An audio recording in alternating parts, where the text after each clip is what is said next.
Good morning, ladies and gentlemen, and welcome to Loeb Stadium, home of the Lafayette Jefferson Broncos. I'm Sweet Lou Jeff Luzatter, along with my sidekick. Get my pronunciations right here on a Saturday morning. Chris Walker, as we continue with the second phase of the annual Joe Heath Classic here at historic Loeb Stadium. This morning, the Broncos will entertain and host the Huntington North Vikings. Broncos 3-1-2 versus the Huntington North Vikings 1-1. As the Broncos won last night against Crown Point by a score of 4-2. Yeah, Sweet Lou, that was a really impressive game last night. I think both pitchers, Mr. Hazinski, I think it was Braden Hazinski from Chesterton, and goodness, I lost my train of thought there. Who did we play last night, Sweet Lou? Crown Point Bulldogs. Yeah, and then Chandler Ferguson for us. I mean, Chandler threw well. I think he had 9 Ks, 3 walks. But I think he helped himself at the plate as well with a couple doubles. So it was a good win. We needed a win, and now we need a good start by Riley Potts to kind of back it up and keep the momentum going. Well, of course, Potts pitched down in Tennessee, had a nice his last outing was against Logansport. Yes, it was. And unfortunately, he wasn't able to get any help at the plate. Broncos didn't get him any runs. Yeah, Riley, when he his first 2 starts of the year, he's been dialed in. Like I mentioned it down in Tennessee in his starts. What I like about it is his effortless delivery. Ball's really shooting out of his arm, and that's always something you want to watch in a kid that's coming back from a Tommy John surgery. And so Riley, I'm really looking forward to this season for him because the kid, he's worked harder than he ever has for this, and so far I think in his first 2 starts he's gotten the results he's wanted.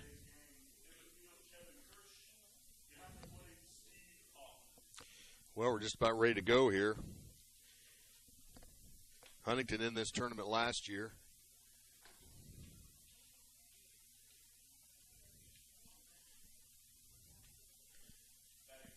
Hardly a cloud in the sky. Looks like the wind's blowing straight in from center field. Beautiful day for baseball. Going to be warming up a degree every minute, they say. So we'll see what happens. Let's do it. He can stop about 75 as far as I'm concerned. No sweet. There's a called strike to Elliott LaPrince. Hopefully I've said that right. Les Prince. Yeah, Les Prince. 0-1 coming. Curveball in there for called strike 2. Good pitch. I'm surprised they're allowing Riley to pitch with kind of the one sleeve on and one not.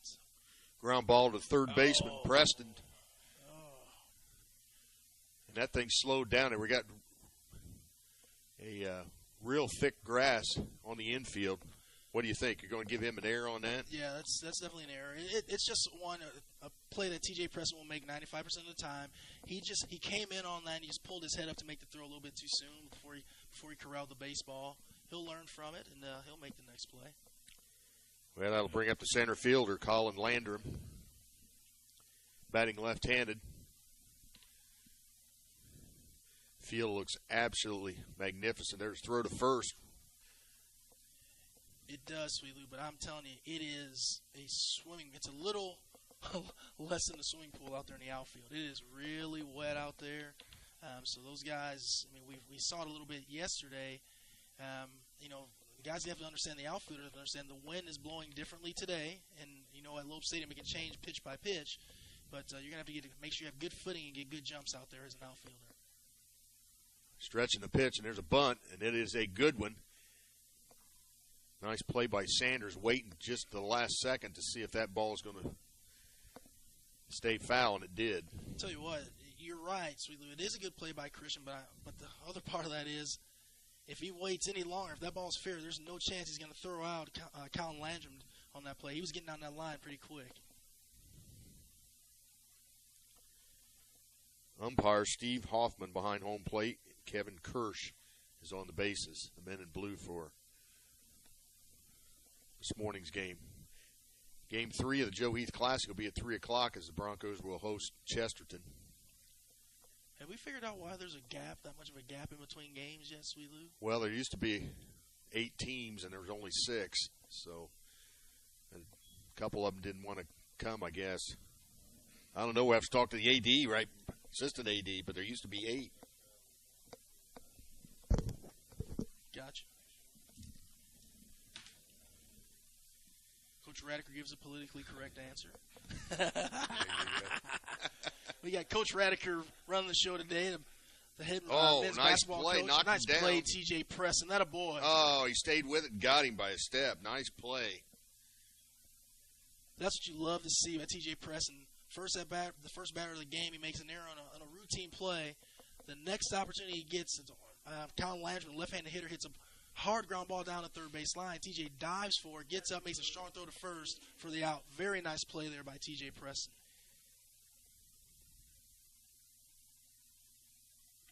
As Prince now on at second base in scoring position for the Huntington North Vikings. Brings up Ian McCutcheon, the shortstop, batting right-handed. Gets down low for a ball. It's a good baseball name. Ian McCutcheon. Be McCutcheon as a 3-hitter. Yeah. You gotta like that, man. Hopefully today he doesn't hit like Mr. McCutcheon. Any other day he can. Yeah, there you go. But today we don't want to see that. I agree. That is a baseball name. There's a check swing. And the home plate umpire said he went around for strike. Evens the count 1 ball, 1 strike, and 1 out. We're in the top of the first here from Loeb Stadium, Lafayette, Indiana. Riley Potts.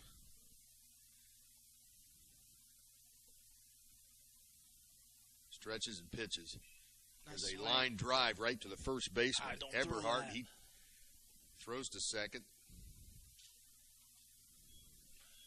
But the runner back, so that's 2 outs. Tell you what, Ian McCutcheon squared that. This game of baseball can be really cruel to you sometimes. You can do everything right. I mean, there's nothing that Ian McCutcheon can do any better than that. He squared that ball up. He just hit it to the wrong spot. His next at bat, he may hit one 20 feet for a base hit. You know, that's just – this game is crazy sometimes, Sweet Lou. Jared Gray, the first baseman, takes a ball high and away from Riley Potts. We have 2 outs here in the top of the first inning. Beautiful day for baseball. Not hardly a cloud in the sky. Yes, it is. Stretching the pitch. Just outside for a ball. 2 balls, no strikes. Well, we don't have I don't see one single radar gun here tonight.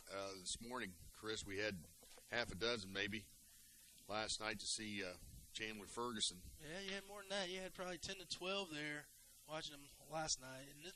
And it's only going to get bigger and bigger as the season goes on. If Chandler continues to progress and does what he needs to do, he's going to get the interest from the major league teams. And so we will see how things progress as the season goes on. 2 ball, 1 strike pitch coming. Ground ball. Walker at shortstop. Over to first base for the out, and that ends the inning. So Riley Potts gets out of a mild jam. No runs, no hits, and a runner left after a half inning. Broncos coming to bat. I mentioned we will host Chesterton later on in the day.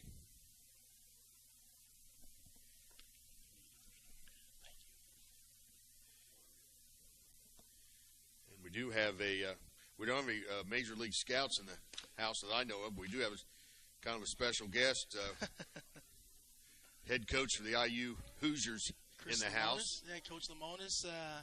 I talked to the coaches the last couple of days, and they said they're going to be out. And I was expecting Coach Cheesebro, the recruiting coordinator, but I didn't realize that the big boss is going to show up today. And but the Hoosiers are in town playing the Boilermakers, and so their game's not until 6 o'clock this evening. So, those guys are baseball junkies, and they like to see their players. So.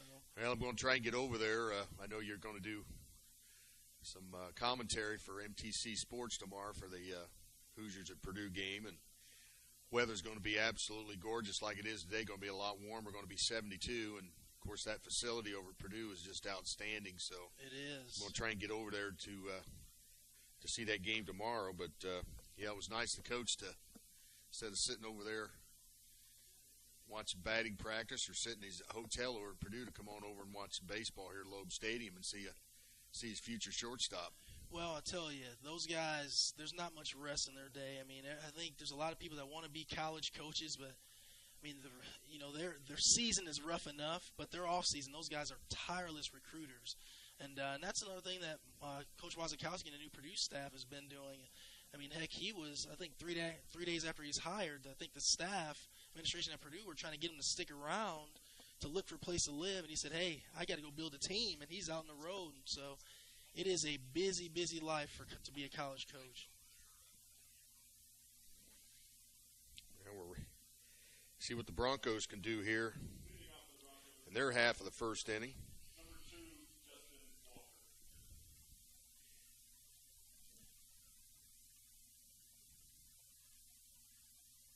I still think a rare breed, 2017 high school baseball players, or even younger, is not a lot of switch hitters. So I don't know if you had anything to do with that, or I had a whole lot to do with that, Sweet Lou. You wanted to be a switch hitter. Well, my dad messed me up. I was a left-handed thrower and a right-handed hitter, and I still don't forgive him for that. That's double down the line there. Yeah, nice piece of hitting for. Well, he better hurry up if he wants to double, because that left fielder got to that ball very nicely.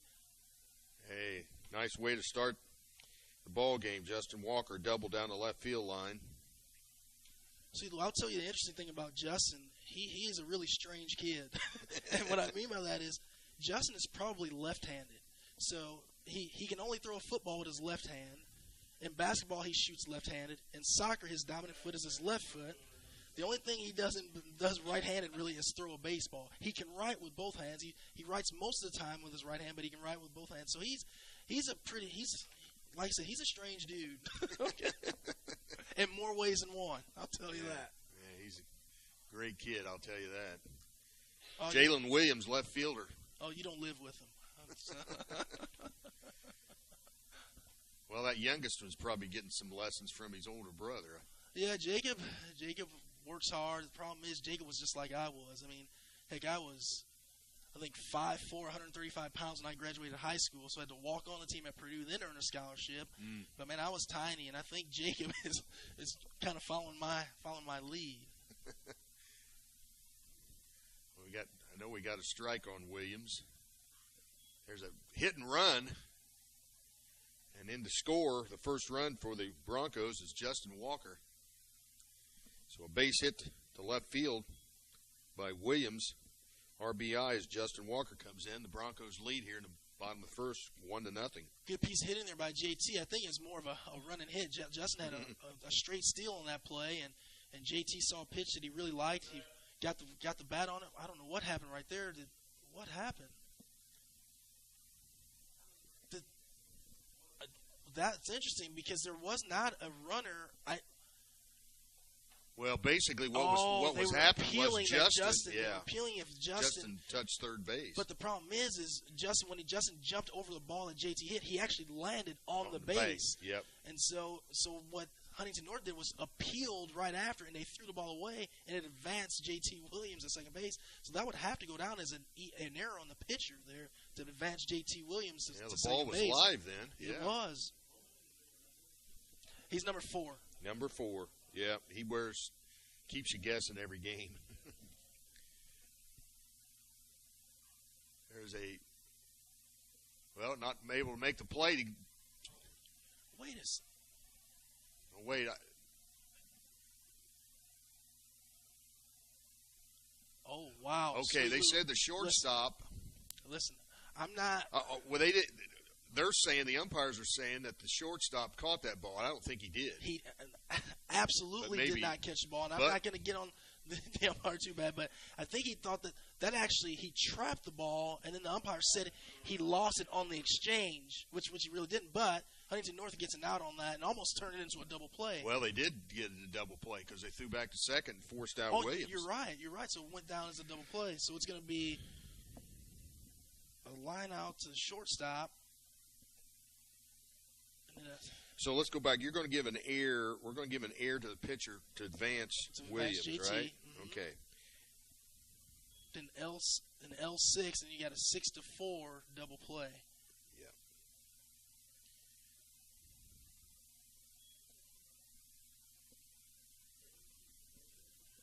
You know, it's interesting that and maybe I need to calm down up here because I'm surprised that Coach McTaggart, he's got a better view than we do up here, and he didn't seem to have any argument with it, but that looked pretty clear. Man, Chandler just keeps hitting. He better get down that line. Ferguson with a base hit. The only thing I can say is he caught it. They thought he had it secure enough, then the bobble. And that's what the umpire said. I saw the umpire motion that he you're exactly right.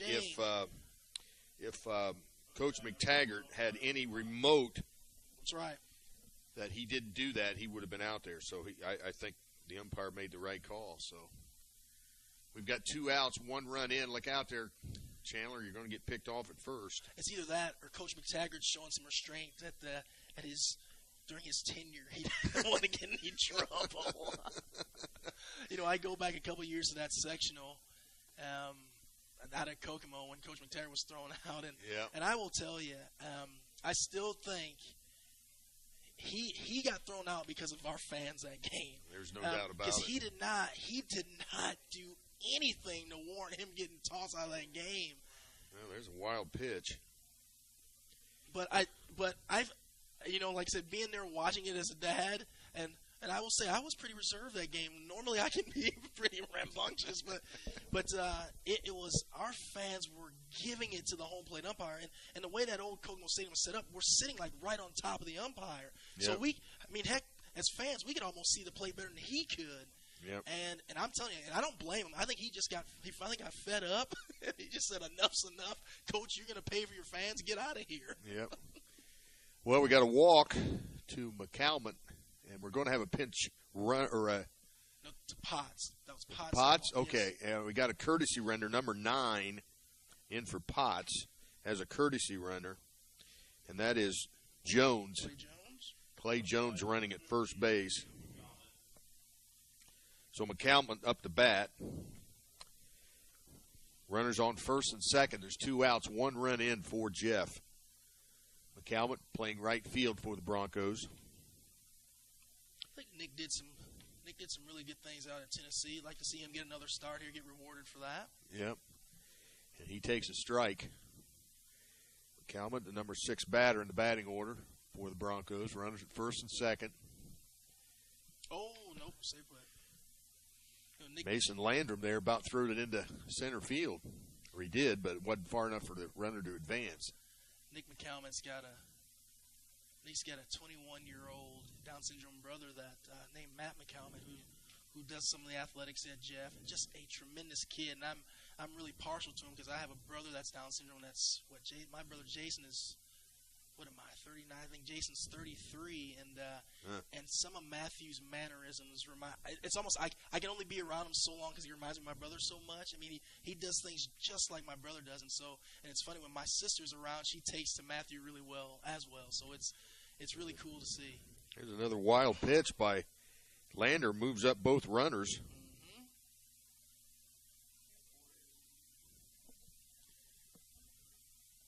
I don't have them for 4 errors. I think they only got. Let me check here. No. Nope. Just 1. Tell you what, Mason Landrum's giving his catcher a workout right now. 3-1's the count on Nick McCalmont. Ferguson now on at third, Jones on at second base. For Jeff here in the bottom of the first inning. Yeah, 1 run in, 2 outs.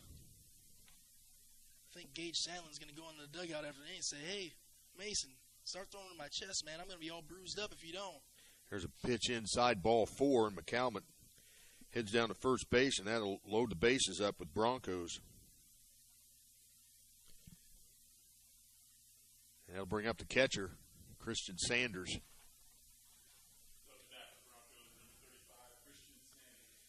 Now the pitching coach for the Vikings of Huntington North out to have a word with his battery.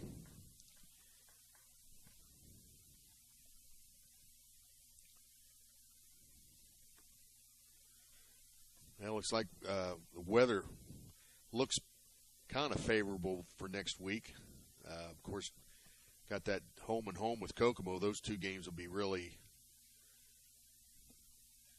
big games for the Broncos next week, as well as that rescheduled game with Logansport on Friday. And then 1 week from today, we head to North Montgomery to take on the Chargers, 11 o'clock in the morning. So 4 games next week. Well, Sweet Lou, you are correct. Next week's going to be a really big week, and we're going to see 2 premium arms against Kokomo. And I don't know what order they're going to come in, but Jack Perkins and Baden Root are 2 of the highly coveted Indiana high school baseball players. They're both juniors. Jack Perkins is going to Louisville, and Baden Root, who originally was going to the University of Miami, Florida, has decommitted, and now he's going to South Carolina. So those are 2 premium arms. And so we'll we better get our timing down and be ready to swing it. Yeah, we'll be playing over Memorial or Municipal Field over there. Bases loaded. Christian Sanders, 2 balls, no strikes. No place to put Sanders here with the bases loaded. Clay Jones got to be really careful at second base. I know he's not the lead runner, but if that shortstop sneaks behind and Gage Sandlin's got the courage to throw behind him, that could be a tricky situation out there. There's a called strike. 2 balls, 1 strike, 2 outs. Landrum stretches, pitches. Again, on the inside corner for called strike 2. Yes, it is. Deuce is wild on the scoreboard. 2 balls, 2 strikes, 2 outs. I'd like to see the Broncos get more runs out of this situation here. There's a foul ball behind home plate as Sanders hangs in there with the 2-2 count.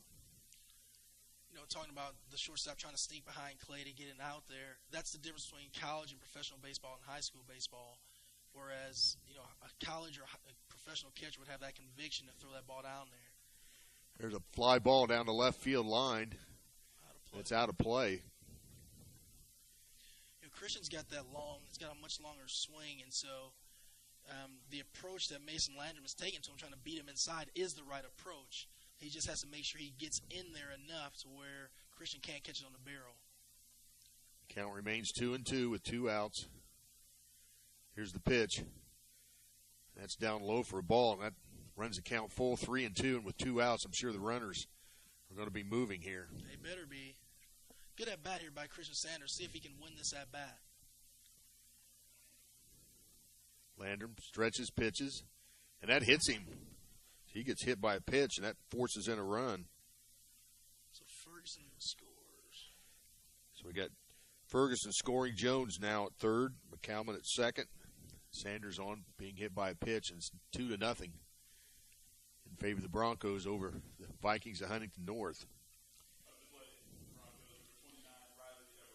That'll bring up the number 8 batter in the Bronco batting order, Riley Eberhardt. Riley playing first base. And this is a situation for the Broncos, Sweet Lou, where you want to be aggressive. You want to be greedy if you're the Broncos. You don't want to be satisfied with 2 runs. You're going to try to get a couple more. So we have a courtesy run over there. It looks like Connor Hamilton. Yep, Hamilton, courtesy runner, running for the Broncos. Running for Christian Sanders. Well, I've said it before. That's one of the better rules that have been implemented in high school baseball in Indiana for a long time. Of course, Sanders can get down and get his equipment on. And here's a wild –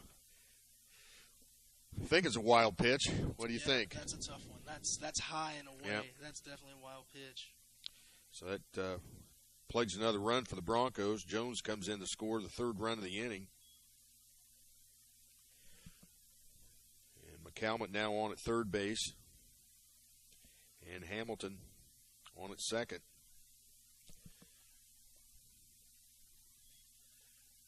There's ball 1 to the right-handed batting Eberhardt. I see Riley come through the big hit here. Give Riley Potts a little bit more breathing room. There's a ground ball to the second baseman. He goes over to first for the out. But the damage is done as the Broncos come up with 3 runs on 3 hits. And after 1 complete, Broncos of Lafayette Jeff 3 and Huntington North Vikings 0. One error. And yeah, there was an error. Yep, and two left on base. Yeah. 2 left on base. Broncos get 3 runs on 3 hits.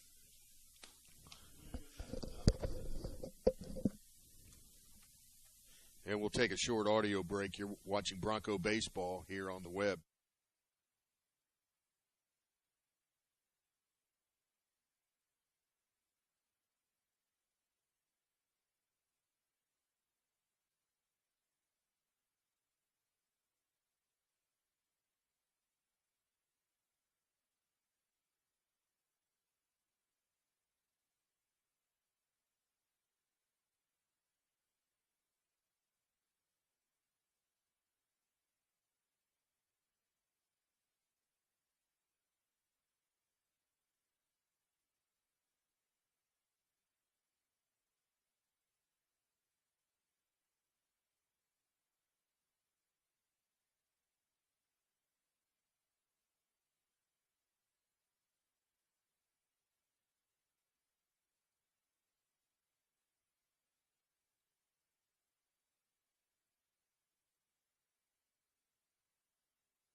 Sweet Lou, Jeff Luzader back here at Loeb Stadium as we head to the top of the second inning. Lafayette Jeff leading the Huntington North Vikings by a score of 3-0. Riley Potts facing the designated hitter Pat Miller. Count now 1 ball, 1 strike.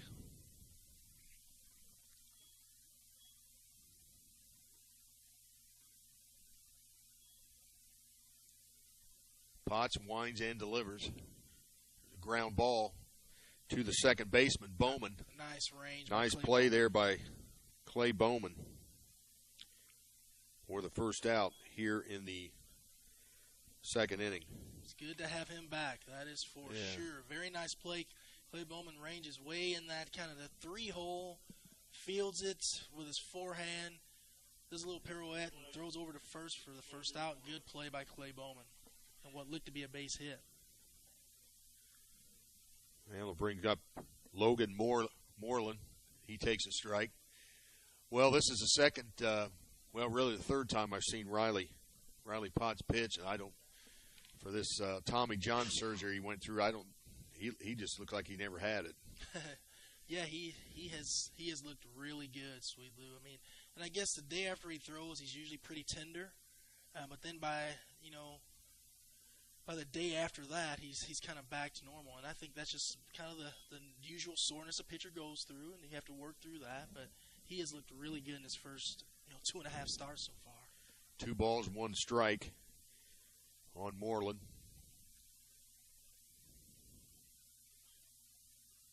Ground ball down the first baseline, and that's fair. And that's a nice play by Eberhardt. That would have hit the bag and been – it was fair, but if he hadn't got front of it, hit the bag and been called fair.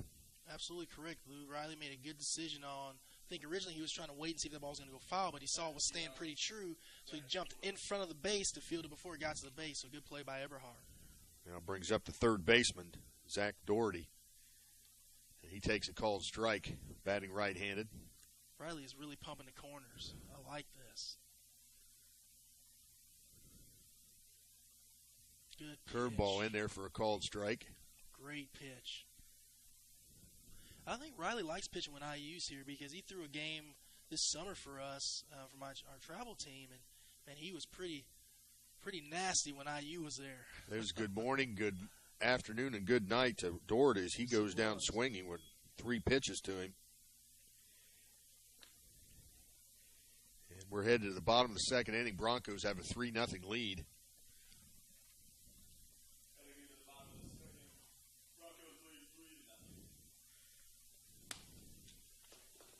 Dimensions here at Loeb Stadium down the left field line, 321, 368 in the left power alley, 407 in center field, 355 in the right field power alley, and 327 down the right field line. Had a decent crowd last night. Got a pretty good crowd here today. You had people with jackets on, but they say it's going to be warming up as the day wears on, and tomorrow's just going to be just gorgeous. Sweet Lou, I was just handed a pretty darn impressive stat through the first 2 innings for Riley Potts.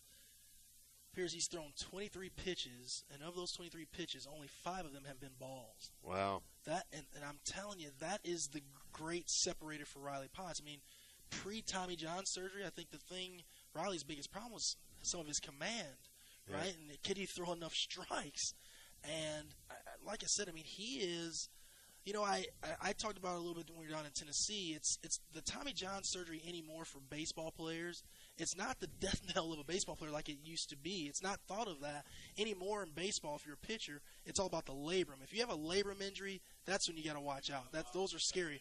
But the success rate now for Tommy John surgery, it's just guys come back at an alarming rate, and a lot of times they come back throwing harder. So looks like Riley has benefited from this procedure. Well, Broncos will send up their number 9 batter in the batting order, Nico Martin, batting left-handed. He takes ball 1 from Mason Landrum. There's a called strike. Leaving the count 1 ball, 1 strike. Excuse me. Pitch outside for a ball. Of course, the thing with me is, with that statistic you just gave me is it contributes to that new rule this year regarding the number of pitches that a pitcher in high school baseball in the state of Indiana can throw before he has to leave the mound. I mean, you know, and of course it comes into play. There's ball 4 to Nico Martin as he heads down to first base with a leadoff walk. The thing that I talked to Coach McTaggart about was, you know, that rule's kind of flawed in the fact that you're not counting warm-up pitches before the inning starts. You know, I mean, it's routine that you get 5 warm-up pitches or 7, however many the umpire dictates that you get. But I mean, bottom line here is throw strikes. There goes Martin, and he's hit and run was on with Justin, and he fouls the ball off over toward the Huntington North dugout. And Martin will have to come back. You know, that's a good pitch Justin swinging, but I look at Coach McTaggart, and he's getting on Justin a little bit, and I don't blame him. Justin's got to be aware. Nico Martin had a tremendous jump on that pitch. You just take that pitch. Now then you have Nico Martin in scoring position, and then you swing the bat. That's playing team baseball, right? I mean, if Nico gets that kind of jump, let him steal a base. Yep. You can't strike out on the first pitch of that bat. Right, exactly. 2 balls, 1 strike. Pitch down. Coach McTaggart makes the backhand down there at the third base coaching box. Count even now, 2 balls, 2 strikes. Nico Martin on at first. Nobody out here. This is going to be looking for a breaking ball here. Cut down a swing and put it in play somewhere. There he goes. He's in there with a stolen base.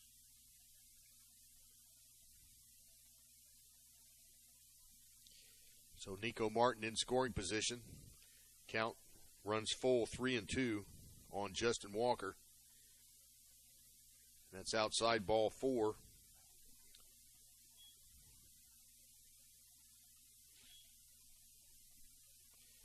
So we got Broncos on first and second, nobody out.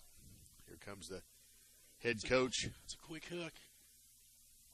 And that's that strut out by the head coach you're coming out of the game, son. Walk out there. That was a good pace he had out there. Well, it's another right-hander for the Huntington North Vikings as Mason Landrum heads to the dugout. Number 18, looks like, is the new pitcher. Pat Miller's he's been the DH, looks like he's going to come in to pitch now. Pat Miller.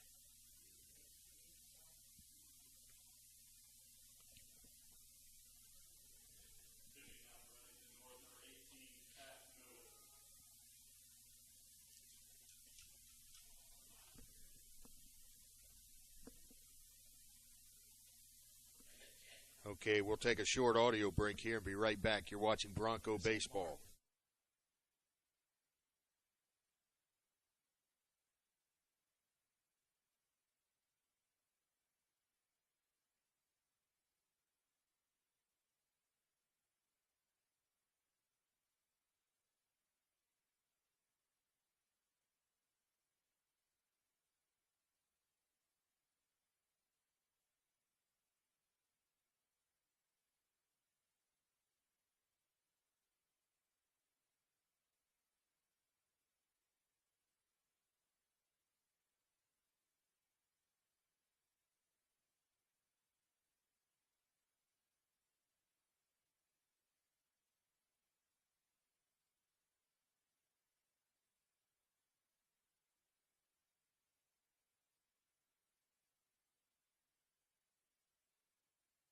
Sweet Lou, Jeff Luzader back here at Loeb Stadium.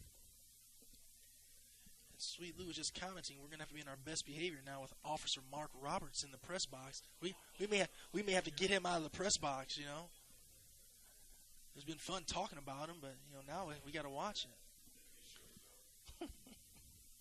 Well, Jalen Williams now batting. He fouls a ball back. JT singled in his first at bat, driving in Justin Walker. So for the first run of the game, let's see if JT can get something going here again.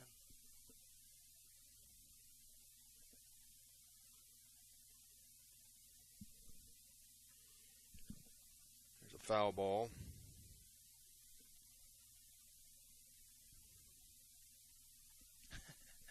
Always a funny story. We talk about family at home a lot. JT Williams. We're looking from where we are in the press box. JT, a couple years ago, we're doing a scrimmage in practice, and JT is a right-handed hitter, and he fouled the ball off in the monkey pit. Do you know how hard that is to do? That means he had to be so early. Yeah, absolutely. It's almost impossible to do. Yep. A ground ball foul from Williams. Just one of those things you don't ever see as a right-handed hitter. I mean, that means he almost hit the ball. He had to hit the ball, and it's like at the end of his swing. That is a pretty good poke to the monkey cage. No doubt about it. And folks that can't see it, that means he fouled the ball off like directly behind. I guess it'd be kind of catty corner behind him. So it's just an interesting result. Well, Pat Miller trying to pick off Martin at second base, off the glove of the shortstop, but backed up by the center fielder. Martin would have been at third base. There's a pitch in there for called strike 3. Williams goes down looking. That's a tough pitch there. Looking at some of the fans out there, Sweet Lou, some of them are really bundled up. I think that wind's getting to them. One of them is one of my best friends from home, from Illinois, and I don't think he's going to come to many more baseball games. The first time he came to see Justin play when he was 12 years old, we had to sprint out of there because he had a tornado warning in Battleground. And actually, a tornado hit. And so I don't think he's going to come to Lafayette too many more times. Now there's Clay Bowman.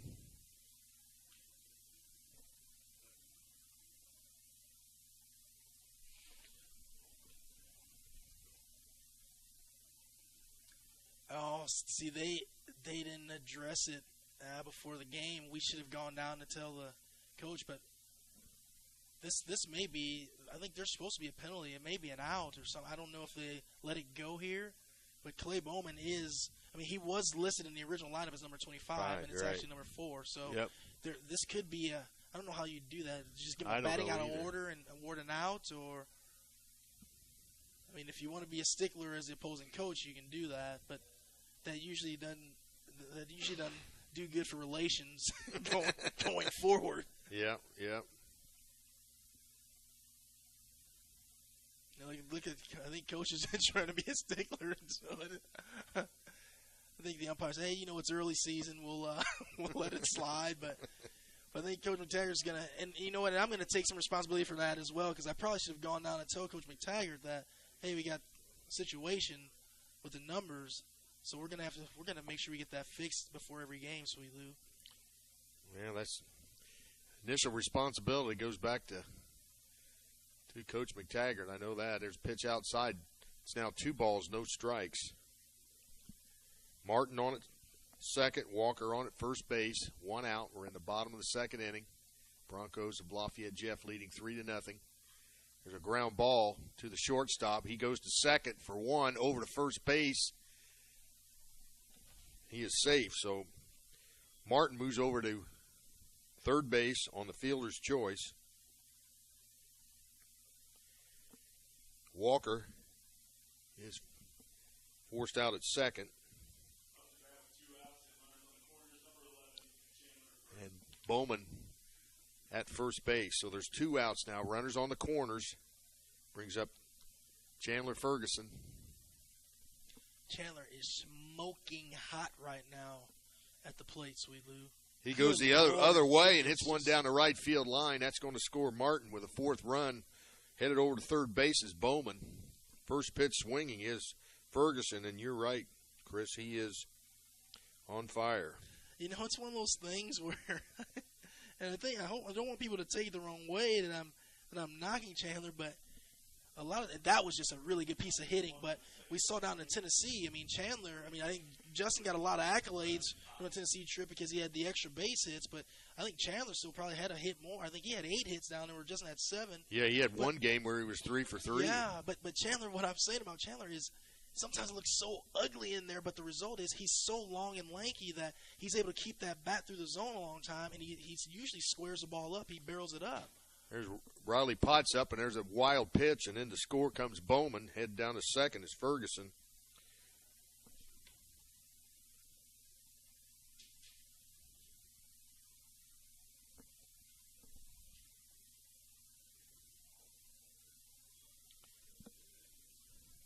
So ball 1 on Riley Potts. Pitcher versus pitcher here. There's a pitch in the dirt. And headed down to third base is Ferguson. Again, another wild pitch. Actually, I was speaking about the Monkeys a little bit earlier, and it sounds like they're outside today. So I hear them over there singing with those beautiful voices of theirs. There's a pitch just outside for a ball. 3 balls and no strikes now. Just want to tell the folks that are listening on the broadcast, I don't want them to think you're getting too excited over there, Sweet Lou. Yeah. Those are the little monkeys in the zoo, the Columbian Park Zoo. Well, there's a green light for Riley Potts. He had a 3-0 count. Went swinging that pitch from Pat Miller. I like that. I mean, Coach McTaggart knows that Riley is sometimes a little too patient. And it's a good opportunity where you're up 5 runs right now. You give him a 3-0 green light. There's nothing wrong with that. There's a fly ball into trouble. Center field, and that's over the head. Oh, it's that's caught. A heck of a play by the right fielder. Oh, my gosh.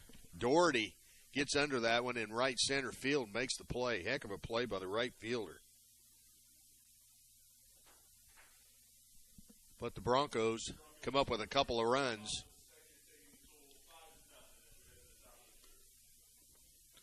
So 5-0, Broncos over Huntington as we head to the third inning.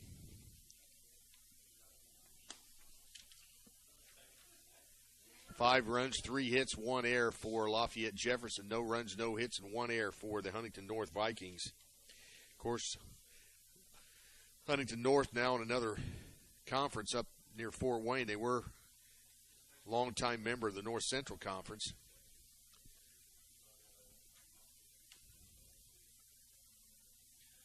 I'm thinking for travel purposes, their new conference is probably a little better off for them. Yeah, that's a long trip coming down here and down to Richmond.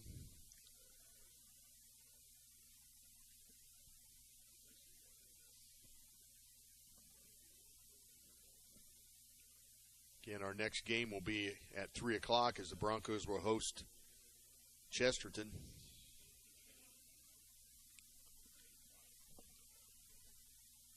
Sam Doherty, the right fielder, is going to be leading off for the Vikings. Okay, who is that? Okay. Did you say Dane Fife? Yeah, not the assistant coach for Michigan State either. Or what? The Dane Fife was He that was an IU guy or Michigan? No, he was IU. Yeah. Yeah. He's currently assistant coach for The Spartans, Michigan State, I think. Yeah. Okay. Or maybe it's Michigan. I can't remember. It's one of the Michigans. Yeah, it's Michigan State. So Sam Doherty, the right fielder, leads it off after making a tremendous catch on Riley Potts. How does that happen? Double away from Riley Potts there. That always happens. The guy makes a great play, leads off the next inning at bat. That's right. Never fails. Got that right.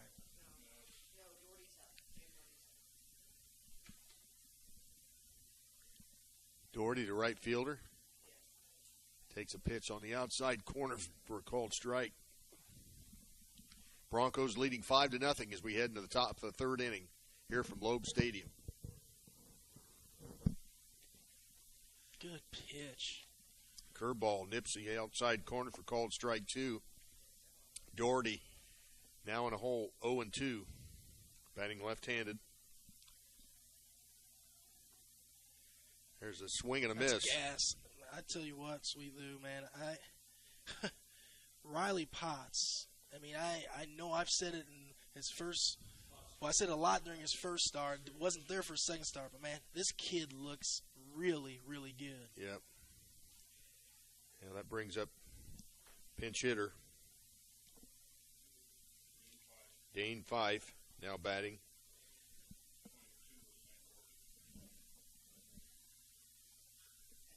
There's a called strike. Don't worry, we'll take it out of your pay. No.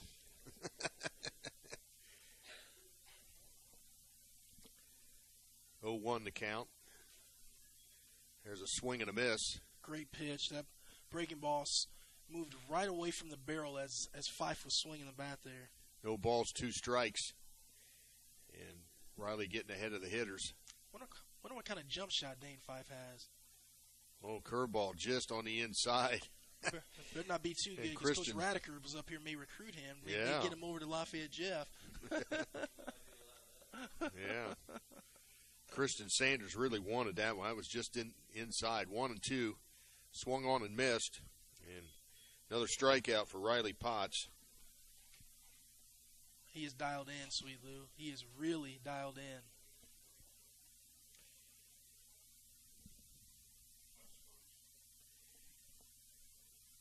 Elliott Lesperance now batting, the leadoff batter, second baseman for the Vikings.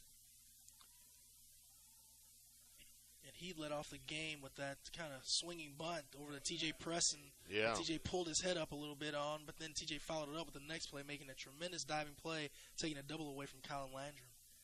1-0 pitch. Curveball bends in there for a called strike. Love the confidence to follow that, throw a 1-0 curveball there. Very nice. 1-1 pitch. It sails high for a ball, 2-1. Well, with 13 seniors on this Broncos squad here in 17, we talked before, fielding not a question, pitching not a question. It's always been if we could hit the ball. The curveball stays inside, 3 balls and a strike. Tell you what, if Christian Sanders shifts his body and catches that with his thumb down, he may get that call. That was a really good pitch, but I think Christian kind of fought that one in a little bit. And again, that's a tough thing to do as a catcher, to really be able to sway and shift your body and catch it. Every time you can catch a ball as a catcher with your thumb down, it gives the appearance to the umpire that it's going to be a strike. Is that the first walk for Potts? Sure is. Yeah. 2 outs. Runner at first base. Colin Landrum, center fielder, batting left-handed. Throw to first, runner back. That's something that always bothers me in high school baseball. Sometimes there's so many unnecessary pickoff attempts. I mean,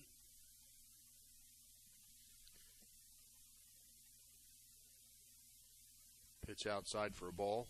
What I mean by that is sometimes, in this situation it does, but there's so many times where the leadoff of the base runner does not dictate a pitcher wasting the energy to throw over there. But obviously, Elliott Lesperance is the leadoff guy, and I'm sure he runs pretty well. But when Riley picked off the first time, he didn't even give him a chance to lead off. I mean, he had taken one step off the base, and he's picking him off. Yep. So it's don't use all your bullets when you don't have to. conference as Christian Sanders went out and had a word with Potts. Pretty good lead over at first. Get a pitch outside.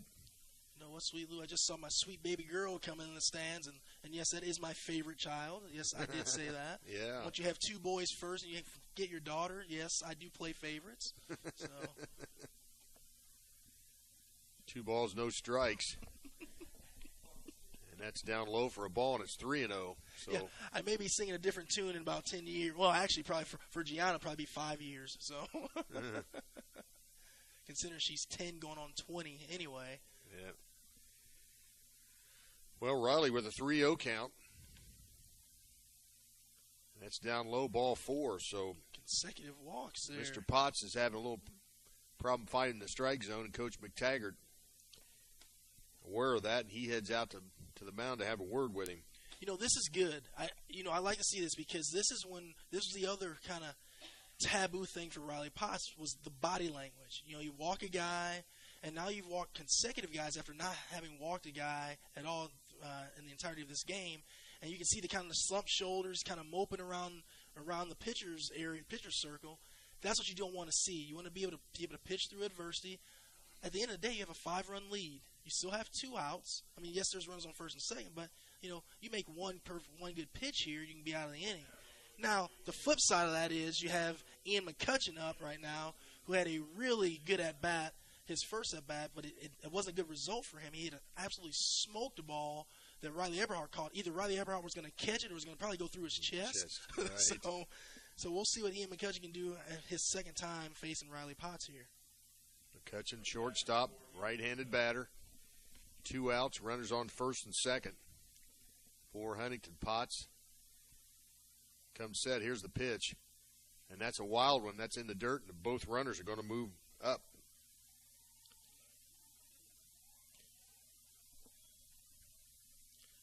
I want to pay attention to that body language on Riley. And again, not picking on Riley at all, but that's the growth and maturity you need to see out of Riley Potts. I mean, here's a kid who's already, he's committed to Heartland College, and he's going to be going to play at a junior college here in Illinois. And so he's got a bright future with his arm. His stuff is really good. Now he hits a ground ball, does McCutcheon to Bowman at second base. Bowman over to Everhart for the out. So Potts recovers after walking consecutive batters. We're headed to the bottom of the third inning. Broncos leading by a score of 5-0.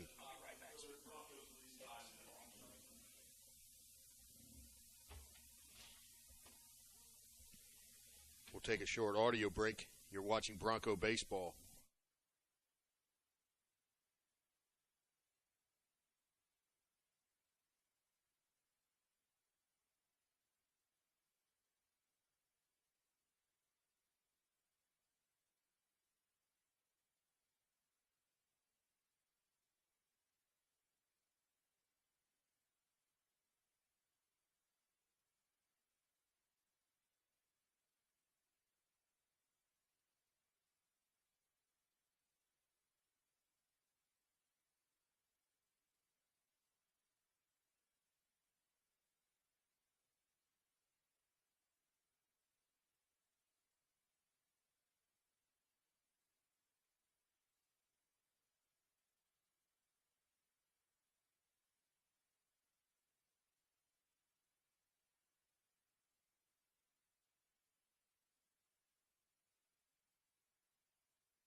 Sweet Lou, Jeff Luzader back here at Loeb Stadium. We head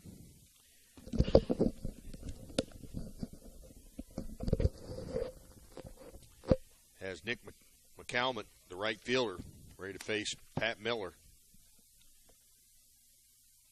5-0, Lafayette Jeff over the Huntington North Vikings. There's a pitch high and away from Miller. 2 balls, no strikes. McCalman. Pitch inside. Number 6 batting in the batting order. 6, 7, and 8 for the Broncos here in the bottom of the third.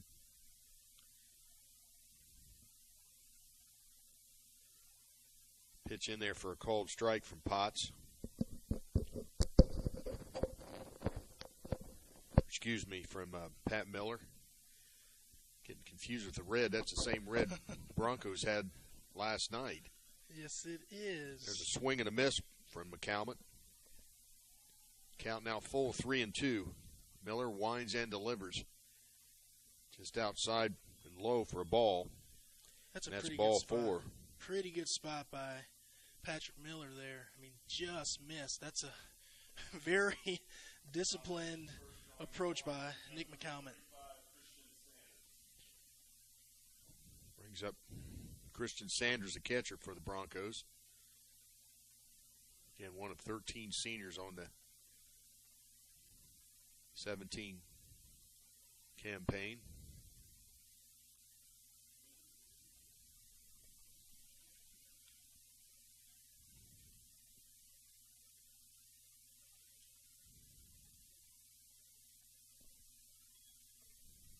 I think you're right. I think I have 4-0. Yeah, 4 should be 4 I for didn't Jeff. realize that. Oh, my goodness. 5-4-1-0-0-1. 1-0 pitch is in there for a called strike. 1 ball, 1 strike on Sanders.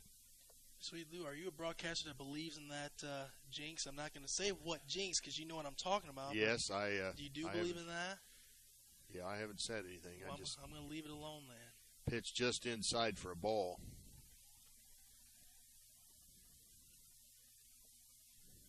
Two balls, 1 strike. Just given the stats, I'm not given the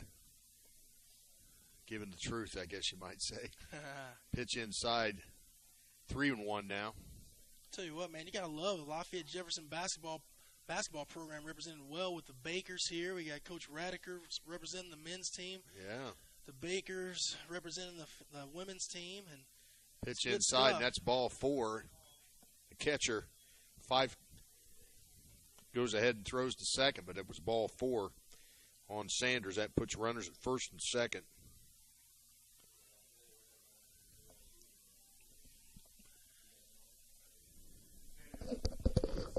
So Riley Eberhardt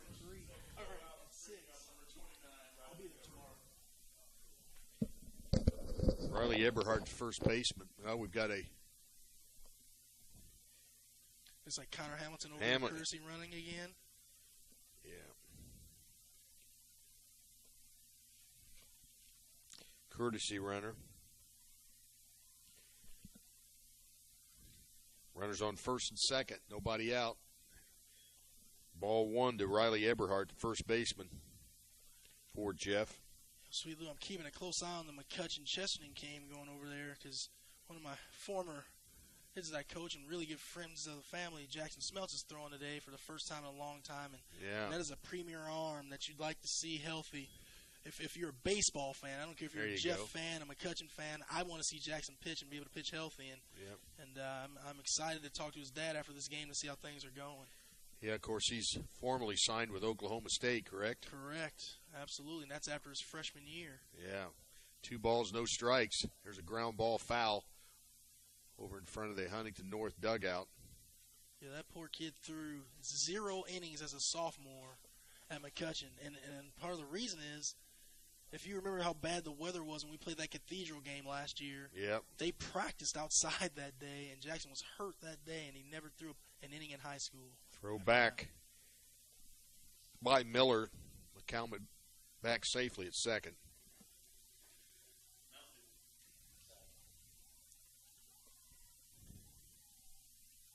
Two balls, 1 strike on Eberhardt. McCalmont on at second. Hamilton on at first base. Here's the pitch. That's in there for a called strike. Evens the count 2-2. You know what? And I'd be remiss if I didn't say, talking about the Jefferson basketball program being well represented, we got Will Abden, the freshman coach, knocking out the PA announcing today. So, man, they're all over. Yep. Ground ball, third baseman. He's going to tag, nice play. Throw to first base, and a double play. And a heck of a play there by Doherty at third base. Tags McCalmont and then throws to first. So here's the deal on that play there. What Nick McCalmont has to do on that situation, he has to either stop and make the third baseman there, Zach Doherty, come and get him, which is going to give your base runner more steps to get to first base, or he's got to just kind of run out of the baseline, and hopefully Zach Doherty freezes and looks at the umpire, which will give the guy, give the base runner some more steps to get down there. But you can't. What you can't do is run right into the tag and make it a quick play at third so he can throw over to first for the double play. Yeah. Throw back to second. Hamilton back safely. Well, you got to give Doherty credit because he could have been ahead of fielding the ball. They're trying to, most younger guys, you'll see them. They know what they want to do. They got him.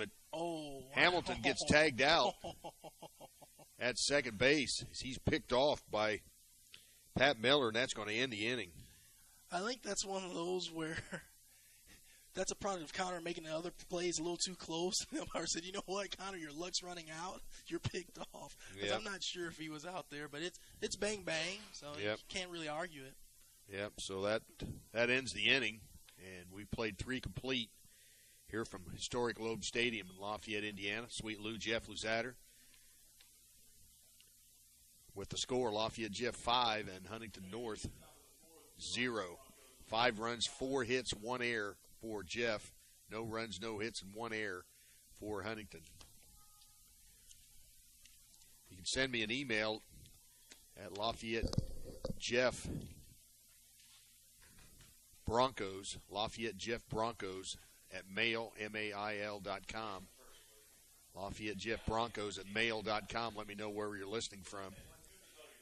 Appreciate all of your listeners. I know we've had some technical difficulties, but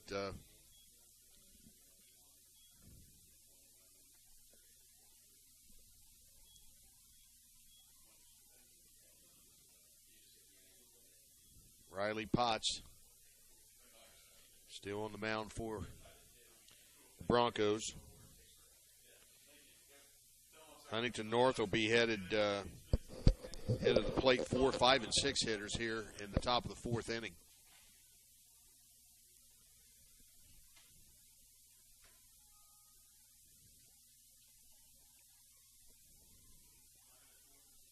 Well, you see Riley come out here and really attack the strike zone early and often. Well, anxious to see what he's going to do here after that last inning where he had some problems finding the strike zone, walked 2 consecutive batters, but he just seemed like a whole different pitcher, so hopefully you've got things squared away here as Jared Gray, the left-handed batter, first baseman for Huntington. Ground out to the shortstop in his first at-bat. Swing and a miss. It looked like a high fastball there from Riley Potts. Yes, it was.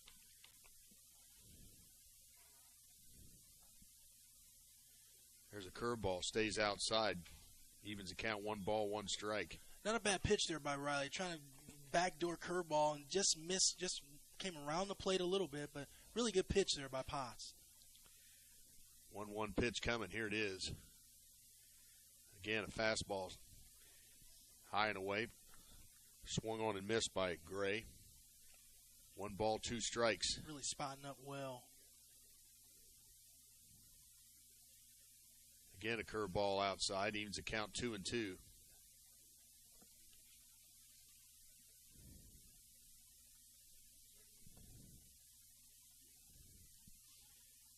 Now Potts gets his sign. Now he steps off the pitching rubber. Now he's back on. Here's the 2-2 pitch coming. There's a ground ball to Clay Bowman at second, over to first. 1 up, 1 down. Clay's been pretty busy today. Made all his plays. He's got, I think that's his 3rd put out of the day. Well, I've said it before and I've said it again. That first out of an inning sets the table for the rest of the inning. It sure does. Pitcher versus pitcher now. Pat Miller steps in. You can tell you've watched a baseball game or two, Sweet Lou. Swung on and missed. Although some would say, I don't know if you consider what your Cincinnati Reds do is play baseball. Oh, no, I didn't mean to say that. I know it. You know, you got to love an arrogant Cubs fan. We win one World Series in 100-plus years, and I'm popping off. There's a ground ball foul down the left field. All I can say is you look at the standings in this morning's paper, the Reds are ahead of the Cubs, so I'm feeling good. That's a good one. I love it. I don't care if it is April 8th. I love it. My Reds, we're ahead of the Cubs right now, so. I will close my mouth. Counts 0-2 on Pat Miller, pitcher versus pitcher. There's a ground ball to the shortstop. Walker bobbles, and that's going to be an error. Well, he was going to try a run through there. Makes his first error of the year. Justin has been extremely solid this year, and we were talking about it earlier, and I said, I hope I don't jinx him, and I'm not going to take credit for that. That's just one he was going to come through, and just when he tried to go for the exchange, he bobbled it, and that's what happens sometimes. You got to make sure you secure that thing. You know, the weather's probably a little chilly out there, but you gotta secure that ball before you make the throw. Well, Dad, I'd rather have him make it here with a 5-0 lead than sometime in the sectional or a big game. So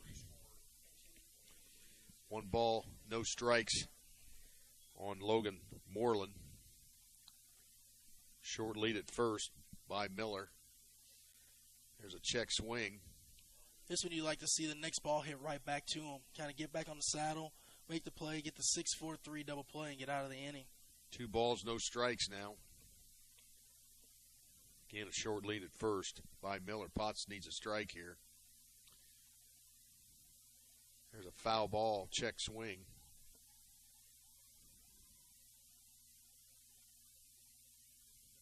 So Potts gets some help from Moreland.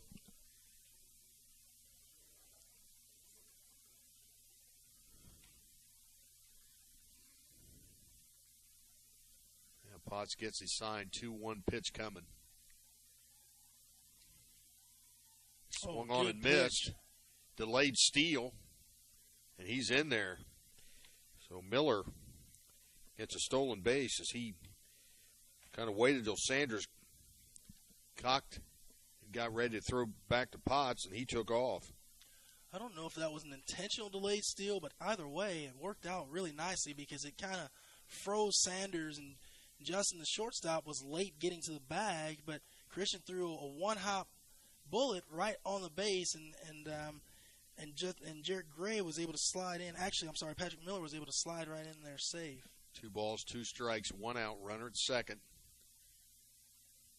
Pitch inside, almost hits Moreland, runs a count full, 3-2. Probably need to start calling him Pat Miller. That's what they have listed. He may not even like to be called Patrick. Sorry about that if the Millers are listening. Patrick, okay. 3-2 count. Potts gets his sign, sets and delivers. And that's a foul right in front of the plate, foul.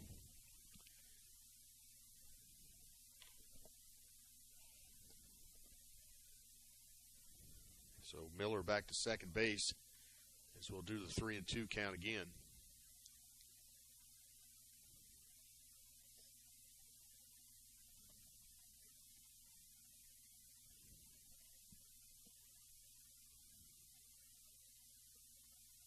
Here's a 3-2 pitch from Potts. It's a line drive foul down. Just about lands in the Huntington North bullpen. Looking more than putting up a good battle here. Not making it easy on Riley Potts. I think Rice should try to drop that curveball down and in and see if he can get a ground ball to a second baseman. Get the second out of the inning. 3-2 count. There's only 1 out. Miller on at first base. Second, excuse me. On at second base. There's a pitch high, ball 4. Went to the fastball and he threw it high. Then you have runners on first and second with 1 out.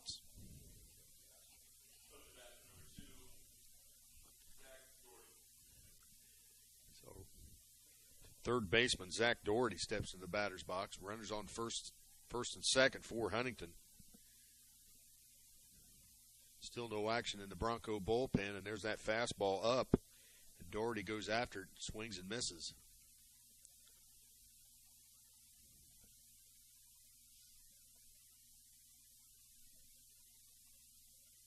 And Zach struck out in his first at-bat of the day. Stretching the pitch. Again, a swing and a miss. He's down 0-2. Tell you what, Sweet Lou, if Riley can throw that same pitch again, Zach's going to have a hard time laying off of it. And if he can't lay off of it, there's no way he's going to be able to hit that ball because it's breaking too far away from his bat. No balls, 2 strikes, 1 out. Runners take their leads at first and second. Potts delivers. That's swung on and missed. And that's a strikeout. I think that's a situation where Zach Doherty is looking and thinking and anticipating another breaking ball. Riley throws a fastball and sneaks up on him, and he's just not able to catch up to it. Going to bring up number 22, left-handed batting right fielder Sam Doherty.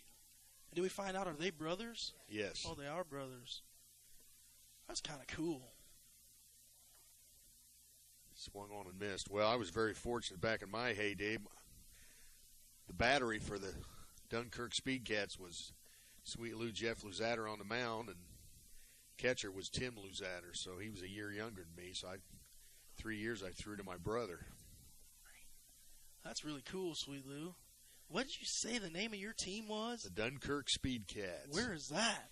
Over in Jay County. You get on 26 and you drive for 2 hours, you'll be in Jay County. 5 little schools. I didn't even know 26 ran for 2 hours, Sweet Lou. Almost what are you doing? Almost to the Ohio line. Holy moly. The pitch hits the inside corner for a called strike. Doherty now 0-2. 5 little schools. Portland, Pennville, Bryant, Dunkirk, and Red Key consolidated in 1976 to form Jay County, and I graduated in 74, 2 years before. So. Wow. 0-2 pitch coming from Potts. Curveball stays outside. And talking about that 0-2 pitch there, he's not really wanting that to be a strike. He's wanting the batter to kind of go fishing for it, correct? Absolutely. 1-2 the pitch now. And that's swung on and missed. And that's going to end the inning. So Potts gets out of a jam there with runners on first and second. We played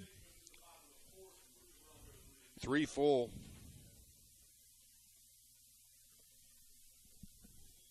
Or 3.5. It's the Broncos 5 and the Huntington North Vikings 0.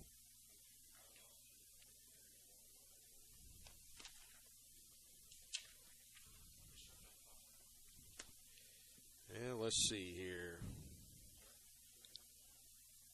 5. Got him for 5.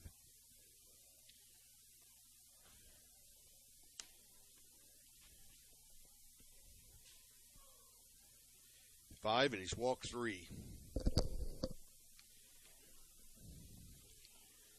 Yeah, I'm trying to think. I can't remember my plaque I got, but Sweet Lou here threw a no-hitter in 1972 against the Bryan Owls.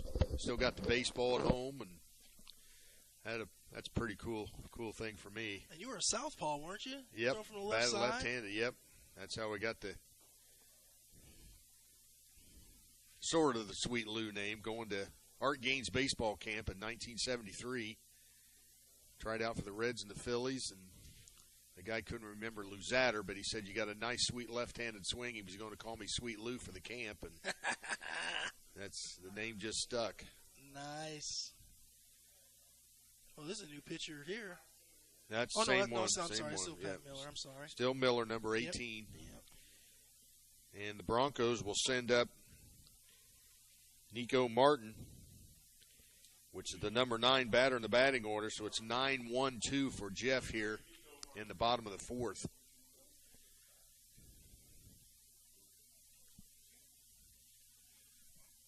Martin batting left-handed. Here's the pitch to him, and that's outside for a ball. And he kind of squared up there like he was wanting to lay down a bunt.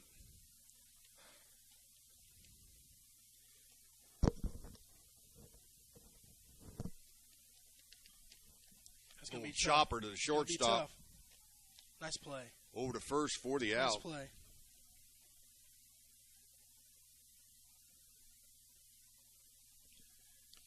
Nice play there by shortstop Ian McCutcheon. That was a play that Justin just tried to make, but Ian was able to corral that ball on the exchange and make a nice run-through play for the first out to get a speedy Nico Martin. And we're back up at the top of the order now, and Justin Walker. He's going to be hitting left-handed for the first time today.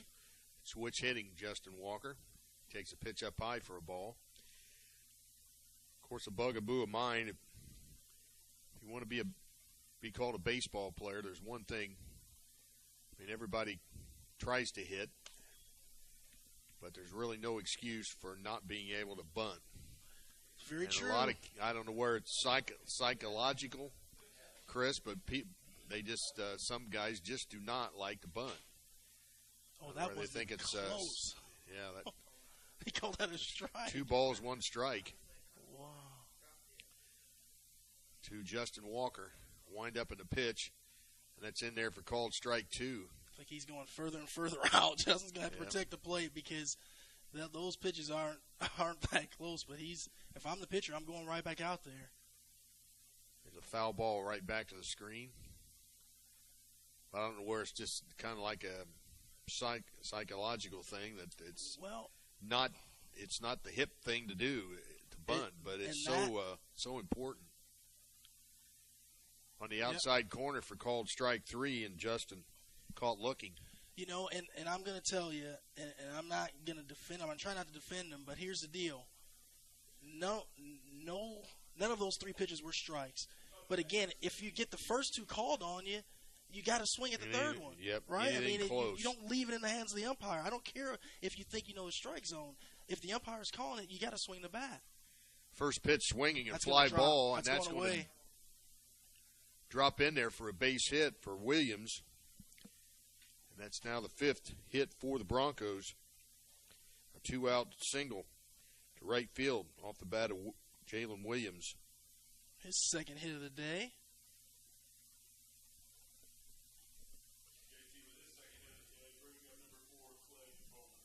Brings up second baseman Clay Bowman. 2 outs, runner at first. Pretty good lead over there.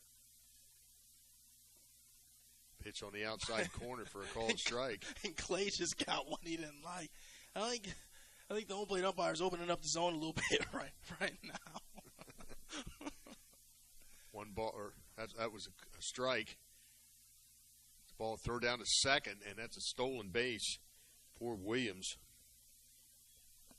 JT runs well, and there's really no chance there for the catcher. 1 ball, 1 strike. To throw him out there. 2 outs. Williams now in scoring position for Jeff. They're leading 5-0 here. Bottom of 4. Here's the pitch. There's a ground ball off the glove of Miller to the second baseman. He throws to first base for the out. 1-4-3 put out. Don't see every day. So Broncos do get a hit, leave a runner, and after 4 complete, still Broncos 5, Huntington North 0. We're going to step aside here for a moment and take a short audio break. You're watching Bronco Baseball.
Sweet Lou Jeff Luzader back here at historic Globe Stadium. With my sidekick, Chris Walker. We head into the top of the 5th inning. Broncos of Lafayette Jeff leading Huntington North by a score of 5-0 here in the annual Joe Heath Classic.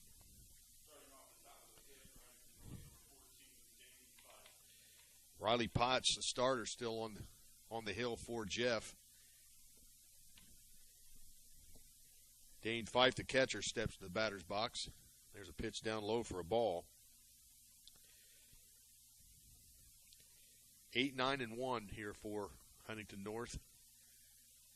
Potts winds and delivers. Here's a 1-0. There's a pop-up into short right field. Bowman giving chase. And he's called off by McCalmont, who makes the play.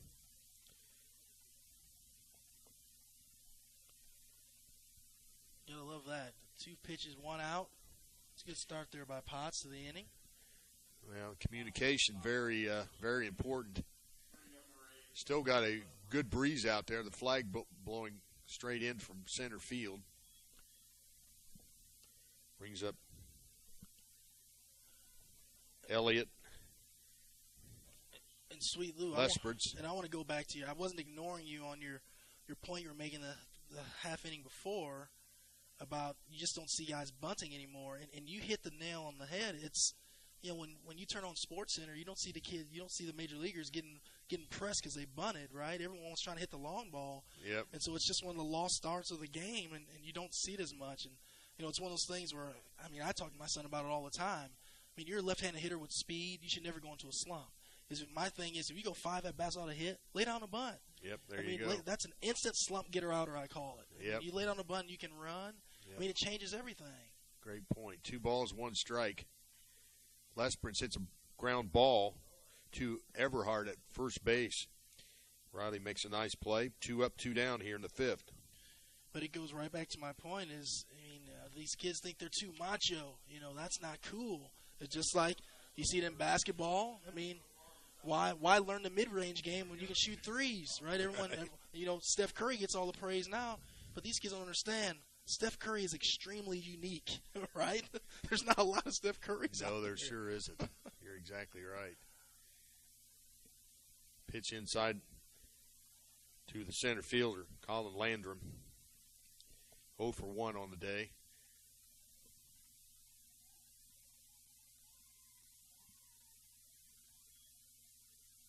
Pitch all the way to the backstop.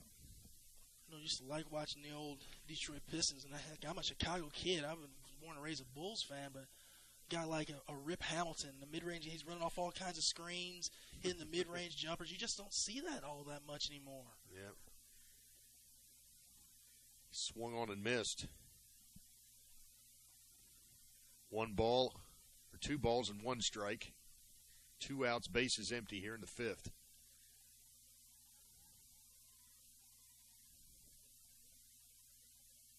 2-1 pitch coming. Here it is.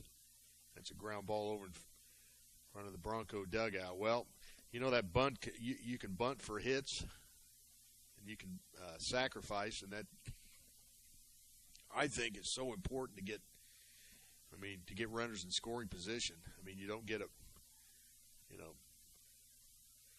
move somebody up. It is a special category. There's a ball foul down the left field line. It's a special category in sacrificing, which doesn't count towards a batting average, but it actually rewards you for being a team player. Exactly. You know, you're a Reds fan. You guys have Billy Hamilton there. Exactly. Again, there's a guy a left-handed hitter that can absolutely fly.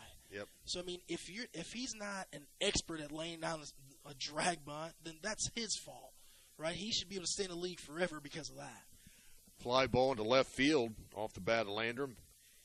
Williams has it for the Broncos, and Huntington North goes quietly here in the 5th. And after 4.5, still Broncos 5 and Huntington North 0.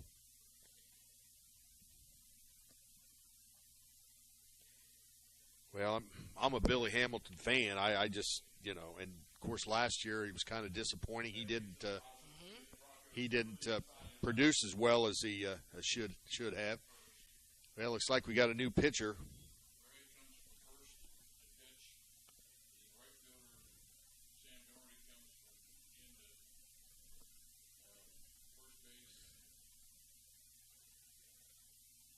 Which Doherty? Right field to first base. Okay.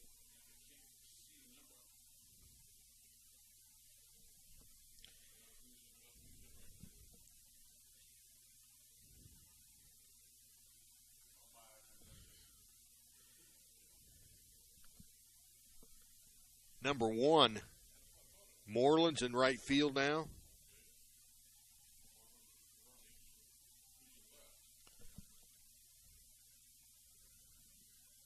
Looks like, again, another single. Is that 3? Number 3. Number 3's in left field. That is Keegan Bartram. Where in the batting order would he be, you think?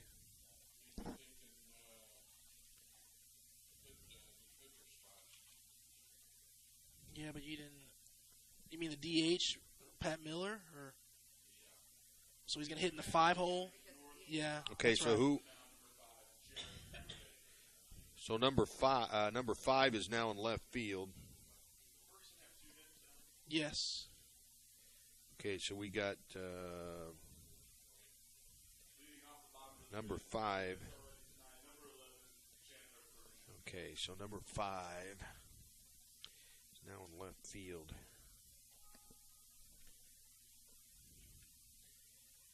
And who's number 5? Gray? Okay. Gray now in left field.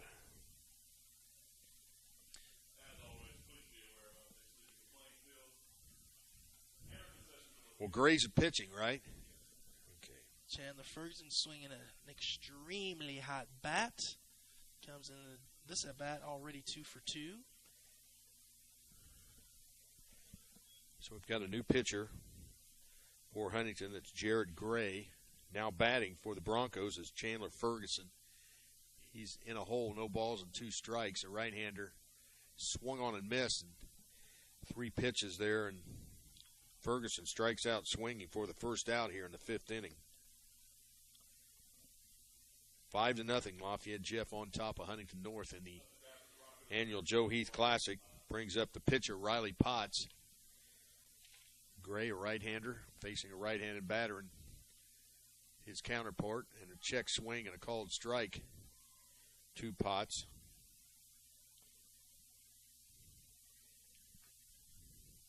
Four, 5, and 6 hitters for Jeff. Pitch outside for a ball. Riley had a double taken away from him the last at bat by a really nice play by the right fielder, running grab in the gap. See if Riley can get one a little bit more on the line, get it on the grass out there this time. Wind up in the pitch. That's a little bit low. Of course, the Broncos will host Chesterton at 3 o'clock. The Huntington North Vikings will head out to take on the Raiders of Harrison at 3 o'clock. 3 balls, 1 strike now to Riley Potts.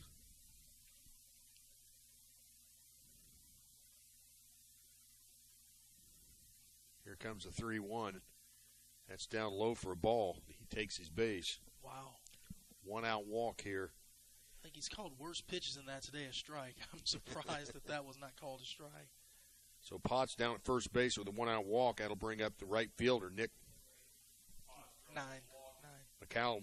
Clay Jones, number 9, is your courtesy runner. Courtesy runner, Clay Jones. So Jones now on at first base. 1 out. McCallum, right-handed batter.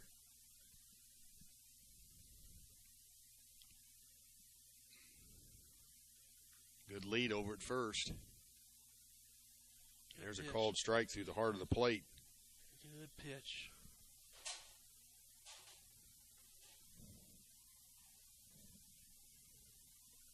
Gray, Jared Gray, the 3rd pitcher for Huntington North. Oh, my Lord. That, I was going to say. He got him out, but Clay Jones just took off. So there's a 1-4, 1-6. Who caught that? 1-4. Okay. Jones just took off with Gray still in the set position. Yeah, Clay got a little too good of a jump, and he got kind of in no man's land. He just had to continue running. And they stepped off and picked him off at second, threw to second base, and they were able to get him before he was able to slide in there. It was really close. So bases are now empty. 2 outs, 1 ball, 1 strike on Nick McCallum. wind up end of pitch. That's on the outside corner for a called strike. That outside corner is getting wider and wider. 1 ball, 2 strikes. Yep, absolutely. Here's a pitch from Gray. Ground ball, this is going to be a tough baseman. play because Nick can run. Nick can really run. Yep. Really a tough play there. Mm-hmm. It is going to be scored an infield hit, but I agree with some of the commentary we're getting in the press box here. I think the pitcher, Jared Gray, fell asleep a little bit. He didn't get over and cover first base like he's supposed to right away. And when you have a kid that can already run, once you hesitate for just a split second, you're in trouble there. So 2 outs. That'll bring up Christian Sanders, the catcher. Absolutely. That's hit number 6 now for Lafayette Jeff. That's one of those things I talk about all the time, Sweet Lou. You heard me say it before. Baseball needs a category for a team error. You know, there's some times when you just can't give someone an error personally for something they did, but it's just kind of that mental error department or something. You just call it a team error and put it down there.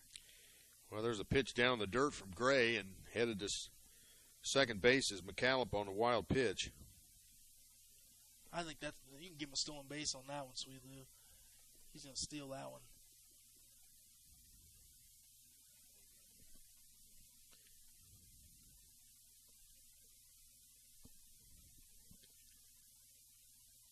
Pitch in there for a called strike to Sanders. Mm-hmm. 1 ball, 1 strike, 2 outs.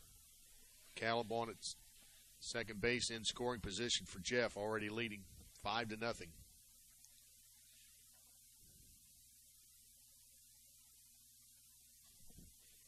Pitch from Gray. That's down low for a ball. Caleb, big lead out there at second base. Nice job by Dane Fife, the catcher back there, dropping and blocking. Could have easily have been a pass ball. Or, I'm sorry, a wild pitch there. Gray stretches pitches. Ground ball, that's up the middle. That's into center field, rounding third and heading for home is McCallum. There's going to be a throw into second. Now Sanders headed down to second base, and he is out of there. So we're going to give Sanders a hit into center field, RBI. McCallum comes in to score the 6th run, and then Sanders gets thrown out at second base. It's a good piece of hitting there by Christian Sanders. Drives a fastball right back through the box. Center fielder for Huntington North, I think it's Colin Landrum, comes up, makes a pretty strong throw to the plate. It's just offline, a little bit up the line, and Dane Fife receives it and then throws Christian Sanders out at second base, trying to advance to second. And as we know, Christian will never be confused as a speed demon by any means, but it was a very good job by him by driving in that run.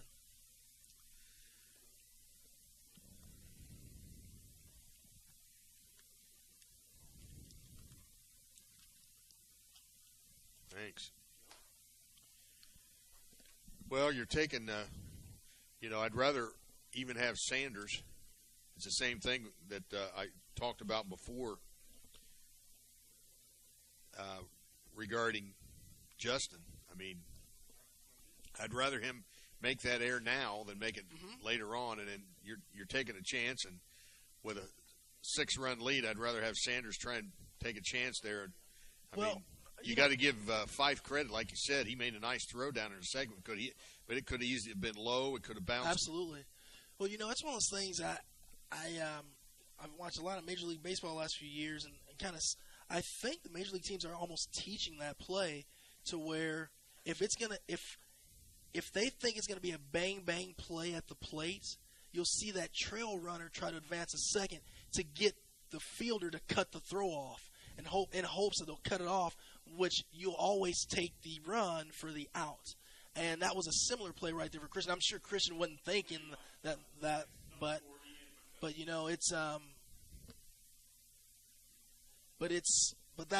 think that's what he was doing in that situation. First pitch swinging. Busy Clay is Bowman. McCutcheon over to Bowman, over to second. 1 up, 1 down here in the 6th inning. Tell you what, you gotta like that effort by McCutcheon, man. He's not lollygagging it down that baseline. He was getting down there in a hurry. Sure did. It's one out from Potts. Bringing up number 5, Jarrett Gray. Jarrett Gray, pitcher versus pitcher here, batting left-handed against the right-handed pitcher, Riley Potts. Pitch up high for a ball. Monkeys are out today having a lot of fun over at the Columbian Park Zoo. I don't know if you can hear them in our background, but they are making a lot of noise today. 1 ball, no strikes. Pitch again up high, ball 2. 2 balls, no strikes. You got pitch count for man, you think 80? Yep, 80 pitches. Just hit the 80 mark. Well, I'm not sure where.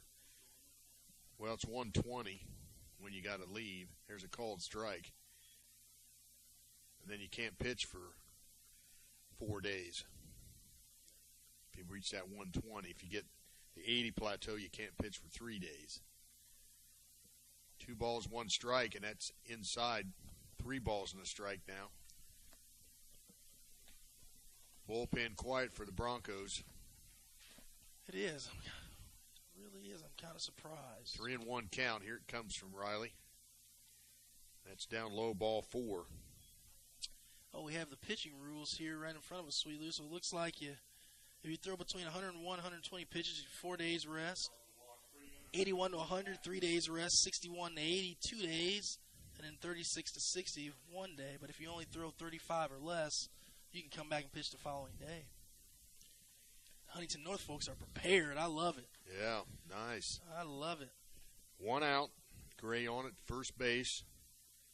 Left fielder Pat Miller squares the bunt, takes a pitch up high, throw down to first base to Eberhardt. Trying to pick off Gray, and the ball's in the dirt. Heads up play by McCallum, the right fielder, backing up that play. Absolutely. Didn't get to him. But and a great job by Riley Eberhardt sacrificing himself and maybe his future with blocking that ball the way he had to do it. Pretty good lead at first base. Here's the pitch. Swung on. Ouch. There's a foul ball off the bat of Goodness. Miller. That may have nipped. I think it did. I don't think it nipped him. That squared Christian Sanders up. That ball fouled right off. I don't think he got a glove on it, right off the face mask. And you can see him trying to shake out the cobwebs. But that's, with all the concussion data and all that kind of stuff there, those are scary. Well, with the way the developments were this week in Major League Baseball, at least the ball's not sticking to his chest protector there, Chris. I'm going to leave that one alone because I'll get blamed for being a Cubs homer if I say anything about it. Well, this is a Reds fan talking I hear you. here, I so. hear you. We both get talked about. Swung on and missed. Yeah, that was quite the talk of the town yesterday for the St. Louis Cardinal catcher. You know, that's one of the funny things about baseball is there's no doubt Yadier Molina had a foreign substance on his chest protector, but everyone knows, everyone does it. You know, but usually it's only the catcher will have it on their shin guards, and they're trying to get better grips for their pitchers. But my thing is, everyone in baseball knows it, but no one says anything about it. But if a pitcher gets caught with something on their hand or they're thrown out of the game, they're suspended. There's a strikeout for Potts. Called third strike. That's the second out here in the 6th inning. Brings up the right fielder, Logan Moreland. Runner at first, Gray still there. Pitch on the outside corner, and that's a called strike. There's no way Logan Moreland can swing at that. It can hit it. I mean, he can swing at it all he wants, but that ball's outside. You just can't. And that's the thing. Again, I'm not trying to get on the umpires, but you know, I truly believe in high school baseball, the more disciplined you are as a hitter, it's going to be tough for you because sometimes the zones get so wide, you just can't. I mean, even as a coach, I'd be hard-pressed to tell my hitters, we need to be swinging at that pitch because that you don't want them to get in that habit. You don't want them thinking that way, but there's sometimes you just have to. You know, so it's a catch-22. Wild pitch moves Gray into scoring position. 1 ball, 1 strike, and a line shot into the parking lot over here at Loeb Stadium, off to the left. So even that pitch there that Logan Moreland just did what he's supposed to do. He fouls that ball off hard in foul territory over the third base dugout. But that pitch was still, you know, probably 5 or 6 inches further inside than the pitch before that was a called strike. So if Riley throws a ball out in that right-handed batter's box, he's probably going to get a strike called on him. Ground ball right back to Potts. He goes over to first base, and that ends the inning. So no runs, no hits. We had a runner left, and we're heading to the bottom of the sixth. Broncos still leading by a score of 5-0, or 6-0. Excuse me.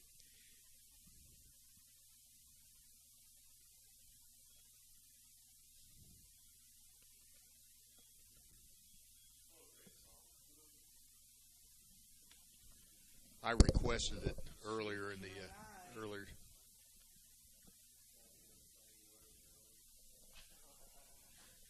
You can never get enough of Neil Diamond, let me tell you, ladies and gentlemen. Sweet, Sweet Caroline, one of the sweetest baseball songs there is.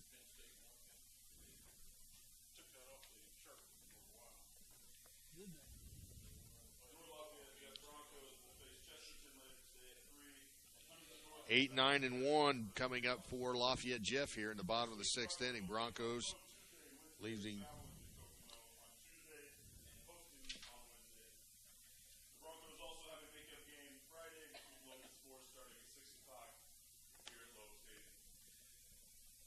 Announcer announcing the schedule next week.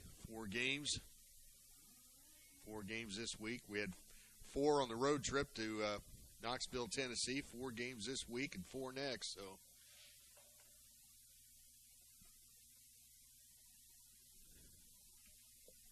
what a great trip we had down to Knoxville, Tennessee. I've been going, this is my 4th year, and Chris, I'm sure you were down there. It was competition was good. We did get to play on one artificial surface, but I thought everything went really smooth. Of course, with 13 seniors, you're hoping everybody behaves, and it was just a marvelous trip. I'd agree with you. Very good accommodations. Played on some really nice fields and played some pretty good competition. It was a good early season test. A lot of fun. It was a little cool on one of the days, but all in all, the weather was pretty decent for the time of year. Better than it was in Indiana, that's for sure. I agree. Well, Gray facing Riley Eberhardt. That's 2 balls and no strikes now on the right-handed batting first baseman. 8, 9, and 1 for Jeff here in the bottom of the 6th inning. There's a called strike through the heart of the plate. Looks like Nico Martin's getting loose down in the Lafayette Jeff bullpen. Boy, he had a great trip in Tennessee. He came in and Man. got out of several jams in the ball game. That was a game where Nico Martin pitched his butt off, and Clay Jones put on an absolute clinic, a defensive clinic for catchers behind the plate in some crucial situations. That was one of the true bright spots of this year so far, watching Clay Jones work behind the plate that game. 2 balls, 2 strikes, bases empty. Here, wind up in the pitch, and that's a ball. Runs the count full, 3 and 2. Good discipline there by Riley Eberhardt. A lot of times you see high school hitters go fishing after that pitch. When you can't hit it, you're off balance, and you commit so early and you can't lay off. But good job by Riley Eberhardt there to give himself another chance. Here's a 3-2 pitch to him, and he hits a liner down the left field line, and that ball is foul.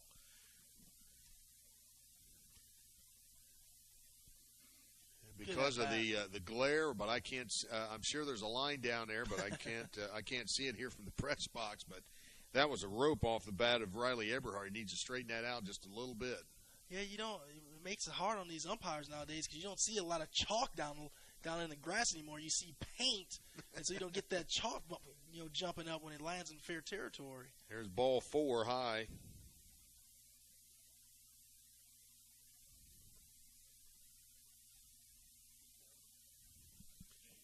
Number 16. Jay Siegel. Jay Siegel now. He's going to bat For Nico Martin. Nico Martin, looks like, yep.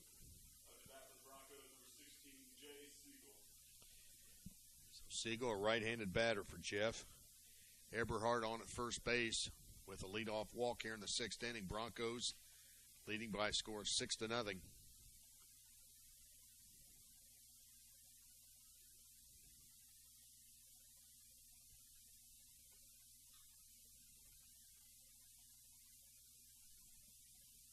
Jared Gray gets his sign, sets, and pitches.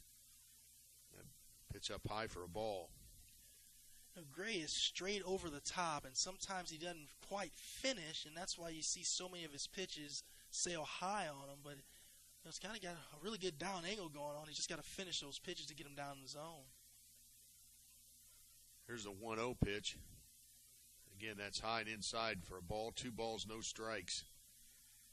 Huntington North bullpen quiet right now. Yeah, I think they don't want to burn any more pitchers this game. 2 balls, no strikes. There's a called strike on the inside. 2 balls and a strike. Nobody out. Runner at first.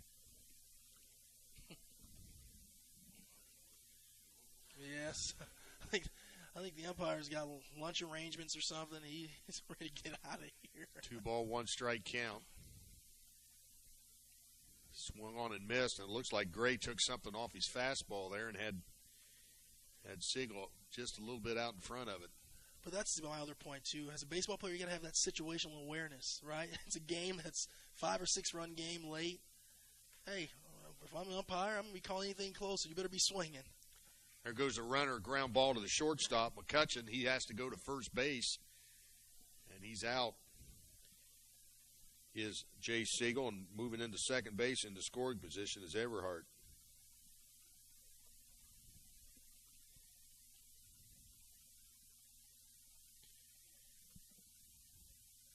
Now we head back to the top of the batting order, and Justin Walker. Well, let's see what Justin can do here. He got called out on strikes his last time up. See if it makes an adjustment, but already he doesn't. I would get on top of the plate. They're going right back outside. There's a line drive over the first baseman, Doherty, into right field. And Eberhardt had to hold to see if the first baseman was going to be able to catch that line drive, but Justin got it just over the outreach glove of Doherty into right field for a hit. Yeah, I think he got sawed off a little bit. He got Jared Gray was able to get in his kitchen a little bit, and Justin able to get enough on it to kind of get it over to first base's head where it lands in shallow right field. Yes, this is Connor Hamilton now hitting for J.T. Williams.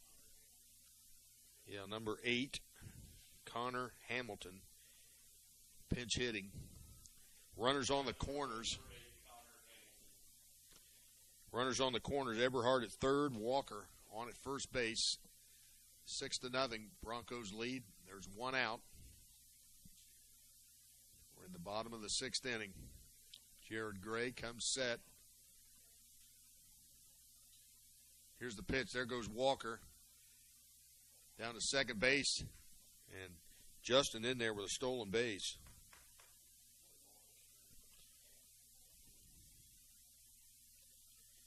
A situation where Justin has to make sure he runs hard all the way. I think he took for granted the catcher was not going to throw the ball down there. The catcher surprised him, made it closer than it should have been. Now Gray going from the windup. There's a foul ball off to the left and out of play. I can tell you, as a dad and as a baseball lover, Sweet Lou, that's one of those things where I don't like to see it, but I do like to see it. I don't like to see it where Justin's got to bust it down to the base hard. The good thing for me, though, it gives me something to talk to him about at home. I'm sure you're going to be talking to him anyway. Oh, yeah. Pitch high and away. 2 balls and a strike now. I like to stay on him, man. You can't you got to always trying to teach him. You know, I know he doesn't like it all the time, but guess what? I don't really care. Pitch on the outside corner for called strike. 2 balls, 2 strikes, 1 out. 2 ducks on the pond, as they say, for the Broncos. Second and third. Eberhardt at third. Walker at second. Jared Gray comes set. Here's the pitch. Ground ball to second.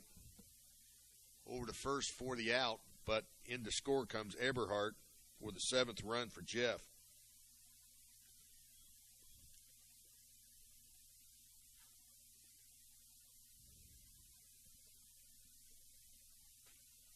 good at bat. I'd say a productive out there by Connor Hamilton. Hits a ground ball to second baseman. Is able to score the run, score Eberhardt, and Justin advances to third base when the second baseman throws over to first. So gives you a runner on third with 2 outs here for Clay Bowman. Bowman takes a pitch outside, just outside for a ball. Walker on at third base, as Chris mentioned. There's 2 outs here in the bottom of the 6th. 1 run in.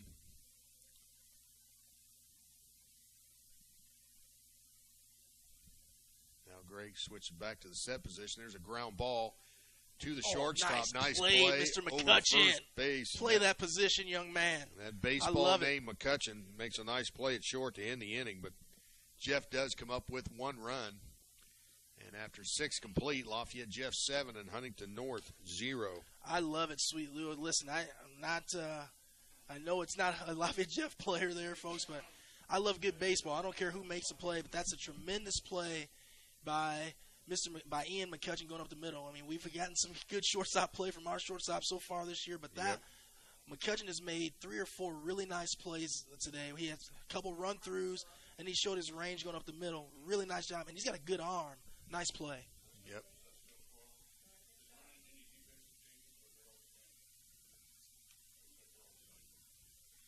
Yeah, looks like everybody's still in.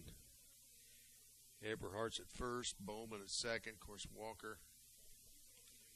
There goes Justin out there. Still got Preston at third base. You know, you can look out there. Of course, the people viewing can't see it, but you can see out there in left field where Hamilton's standing. You can see that. Oh, we're kind of wet spot. Or yeah. You said it's, or at least it's got to be soft. It is. I actually walked out there before the game today because I know talking to Coach McTaggart before the game yesterday, he said it was pretty wet out there, and I just walked out this morning, and it was. I'd have to get far out there to see how soggy it was. Well, we're heading to the 7th inning. Number 3. It's a pinch hitter here. It looks like number 3. It's Keegan Bartram here. Bartram? Yep. Keegan Bartram. Now batting. And Keegan was a little anxious. He got in there. He's ready to hit. Home plate umpire said, "Hey, buddy, hold on a second. You need me." There's a swing and a miss. Well, I just got an email from Cora Irish. She's glad to be watching us from Michigan City today. So, Cora, thanks a lot for the email. Oh no, that's Coral Irish. Irish. Oh, that's Riley Potts's grandmother then. Yeah, well. 0-2 now on Keegan Bartram. Pinch hitting. There's a swing and a miss, and down goes. No kidding.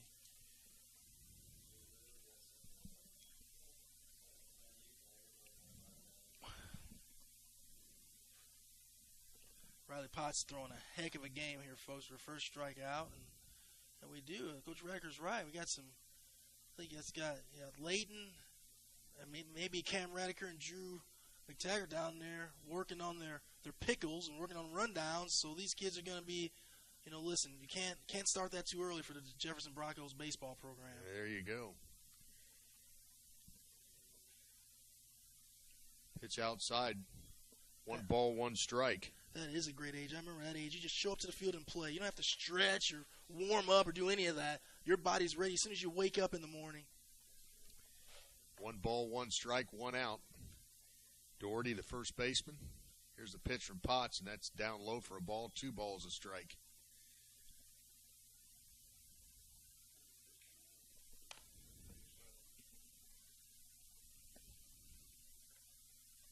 Seven to nothing. Lafayette Jeff on top of the Huntington North Vikings here in the Joe Heath Classic. 2 balls, a strike. Riley Potts. Right-hander winds and delivers. That's high for a ball, 3-1.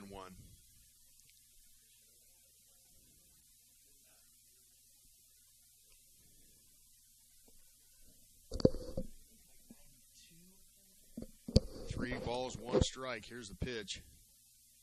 Good in spot. there for a called strike. It's a good spot. You know, Doherty was kind of crowding the plate there, and Potts hit the inside corner. Well, Sam's a big boy, and he already kind of stands on top of the plate, and when he kind of leans over, I mean, you could hit Sam in his front elbow, and it could really be a strike. Yep. There's a swing and a miss. And another strikeout for Riley Potts.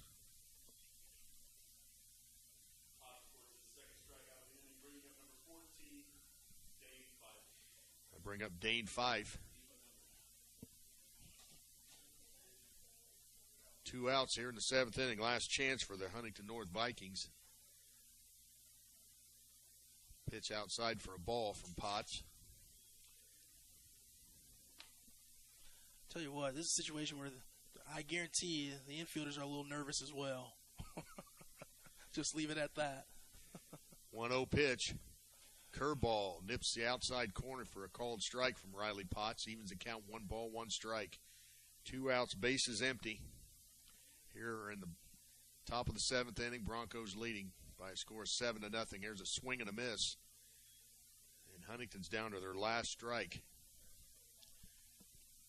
1 ball, 2 strikes on Dane Fife. See Mom going in for the picture. Dad's nervous as all get out down there.